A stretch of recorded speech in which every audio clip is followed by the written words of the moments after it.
శ్రీపురం రాజ్యాన్ని శ్రీమంతుడు అనే రాజు పాలించేవాడు. ఆయనకు పక్షులంటే చాలా ఇష్టం. అందుకే రాజభవనంలో ఎన్నో రకాల పక్షులను పెంచేవాడు. వాటి బాగోగుల కోసం ఏర్పాట్లు కూడా చేశాడు. ఇలా కొన్ని సంవత్సరాలు గడిచాయి.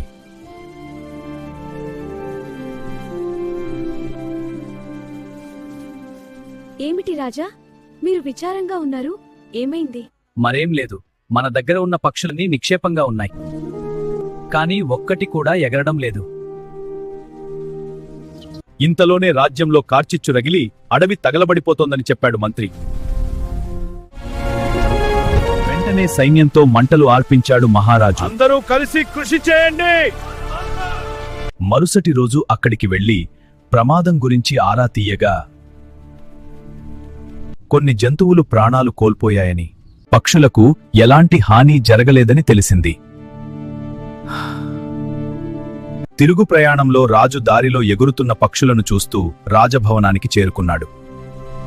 తాను పెంచుకుంటున్న పక్షులు ఎందుకు ఎగరడం లేదన్న ప్రశ్న మాత్రం ఆయన మనసులో అలాగే ఉండిపోయింది.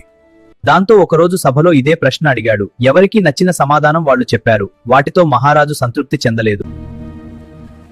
మారువేషంలో రాజ్యంలో తిరుగుతూ ఓ రైతుతో మాట్లాడుతున్నప్పుడు రాజభవనంలో ఉండే పక్షులు అస్సలు ఎగరడం లేదంట అని అడిగాడు.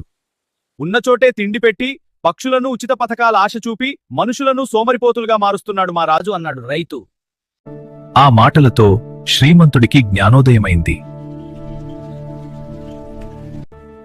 ప్రజలకు వారి నైపుణ్యాలు మెరుగుపరుచుకునే పథకాలు ప్రవేశపెట్టాలి, అంతే తప్ప అనవసరమైన ఉచిత పథకాలు తీసుకొచ్చి వారిని సోమరులుగా చేయకూడదు గ్రహించి తగిన చర్యలు తీసుకున్నాడు. తర్వాత కొద్ది రోజుల్లోనే రాజభవనంలోని పక్షులు ఎగిరాయి.